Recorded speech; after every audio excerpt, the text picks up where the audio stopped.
Welcome to Trucking with Tammy, the podcast where we navigate the highways and byways of the trucking industry.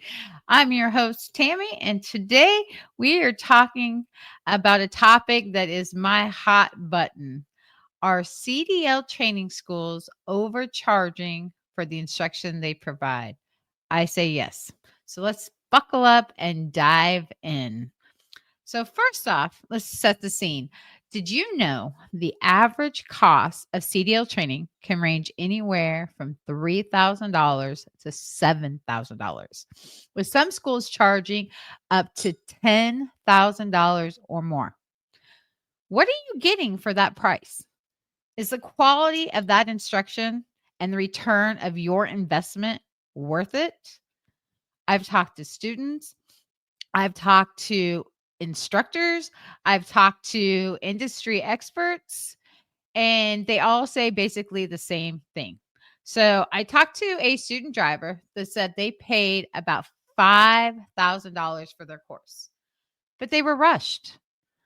They went in, they did the classroom, they spent a lot of time on the classroom. But when it came to the actual driving, he said they were just checking off boxes. So they give them this sheet, right? It lists all the things that they are supposed to learn, stop signs, stop lights, making a left turn, making a right turn. And they just check off those boxes as they go. And you do it once, one and done.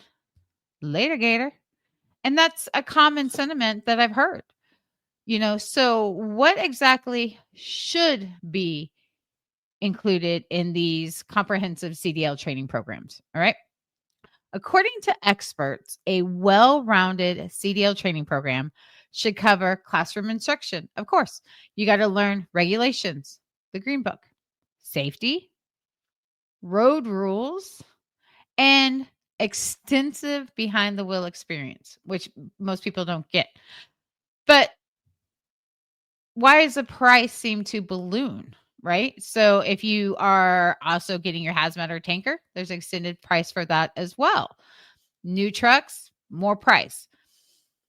They're not doing a whole lot of manual training anymore. Most of it's automatic. So high price doesn't always translate to better training, right? So what are the requirements of the classroom and behind the wheel experience according to federal requirements? Okay. So in the classroom, you're supposed to learn basic operation, safe operating procedures, advanced operating procedures, vehicle systems, reporting, your DVIR, your hours of service requirements, driver qualification requirements, driver wellness. They're supposed to cover how to handle if you're sick on the road, things like that. Whistleblower protection, which is crazy. I guess they're worried about all the coercion going on. All this classroom stuff, you're supposed to score 80% on the classroom part of it in order to pass. Okay. Then we have what's called behind the wheel training. That behind the wheel training is broke down into 3 sections. Your pre-trip. You have to learn that truck and trailer front to back, all the parts, whether it's bent, broken, leaking air, etc. You got to learn basic vehicle control skills. You got to learn how to drive it. And then you got to take it out on the road and you got to drive it. The problem is there is no specific federal mandate on the number of hours required for behind the wheel training. Oh, we're going to charge you $7,000 and give you 3 hours. True story. I had a female student who finished her CDL training, came out for her first job as a CDL driver. She had 3 hours behind the wheel with her training company. Okay. Equipment. Training is supposed to be conducted in the same class of vehicle the student will be tested on for their CDL. If you want to drive a manual, training must be in a vehicle with manual transmission. If you don't train in a manual transmission truck at the school, you will get a restriction on your license that you can only operate manuals. Then schools offer endorsements, right? We have hazmat, we have tanker. Those include additional training, or they should. I mean, hazmat, we all know, is a whole nother or level, right? So that's what you have to learn. What does the training provider have to provide? What are their requirements to even be able to offer their training services? Well, they have to be on a registry, right? They have to fill out paperwork and show meet whatever requirements that the government is handing down for actual training providers right now. Okay. So, and then that training provider, when you finish everything, they have to issue a certificate to you that says you finished the curriculum hours in theory and behind the wheel. And you have a timeline to do that. So once you start, you have to complete both of those with that training provider within 1 year. Okay. Um, So that's a lot. No actual number of hours behind the wheel though. So you can pay 10,000 and have a couple, or you can pay 5,000 and have 20.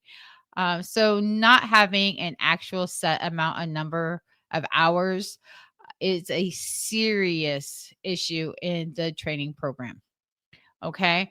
So what kind of training programs are out there?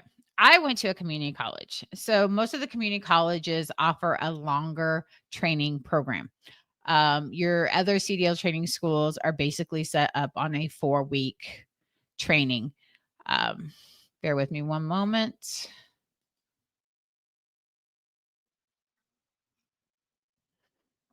Had to get my coffee. I was getting a little dry there. You notice I have a spoon in my coffee? Yeah, everybody likes to tease me about that. That is my coffee spoon. I don't share it. It's my spoon. Everybody in the house knows to leave my spoon alone, right? Okay. So, community college versus other CDL training programs, right? So, the best training normally comes from the school that's going to focus on real world scenarios, right? But the problem is majority of these CDL training schools only are there to train you just to pass the CDL test. So, you're not fully prepared when you're coming out in the real world. They're not taking the time to prepare you. I talked to many drivers. I talked to a young lady a couple years ago, actually called me crying from a way station. She had went through CDL school. She had went to a mega carrier. She got hired. She had a trainer who was not me. Um, she went out on her own, got called into a weigh station. She was overweight on her trailer, on her tandems, and she didn't know how to slide the tandems. And the DOT officer told her that if she could demonstrate knowledge and she could slide her tandems and get her weight correct, that he would let her go. So she called me crying from the road, and I had to take this panicked, freaked out, anxiety ridden female, and I had to walk her through how to slide her tandems. She went through school. She went through training with and still did not know anything about weight distribution and sliding her tandems. And that is a serious defect in our training. And that is one story of many. So the problem is it's the value, right? So they're saying there's a demand for truck drivers. So why is there such a gap between the cost and the quality? It's the business model of these CDL schools. They are driver mills. It's like a puppy mill for drivers. They are just taking in this high volume number of drivers, doing the littlest that they can do to get them to pass the CDL and sending them on their way. They're promising job placement, and then they're not placing them in jobs. They're making these high expectations, and then they're not preparing these drivers for the real trucking world. And it's brutal out here. I talked to a gentleman last week on one of my TikTok lives, and he had went to a CDL school recently. When he went, he told them, due to his family situation, that he had to have a local job. There was no other alternatives for him with his family situation. The school says, hey, we have job placement and we have local jobs. So the guy put out over 7 grand for this training program to turn around and not be placed or have options for local drivings. There were none. And that's uh, unbelievable to me. It's like recruiting gone wrong. I mean, that's a lot of money to spend out and then not to be used. I mean, what? You take that shiny new CDL and you just throw it in a drawer somewhere because you can't use it? I mean, who wants to spend $7,000 on something that they can't use? And that's not to even talk about the companies that offer CDL training in exchange for a work commitment. So, I had another gentleman who was on my live who was working for a mega carrier. They paid, now he didn't have anything negative to say. He just said he paid a lot of money for his and or it cost. He didn't pay. The company and carrier that he went to work for paid it, but he was paying it back weekly out of his paychecks. And as long as he stayed with the company a year, they had some kind of agreement where he didn't have to pay full price. But if he left them, then within that year, then he had to pay the full financial burden of that. So what are our options for paying these overly inflated tuition? One, cash. I mean, hard-earned money. I mean, I don't know a lot of people that are looking for a career change that has that much money laying around, to be honest. I guess income tax time is coming if you're looking to spend some money. But most of the people, it's either tuition-based programs, so you can get grants, scholarships. There was some work related grants through the states that you could get if you were displaced, a displaced workers grant, an employer tuition reimbursement, which I just said. If you're going to work for some companies, they offer that they will pay for you, and then you either reimburse them or you work it off with a contract. And that's the majority of it. I mean, that's a high price that you're going to be responsible for. So, I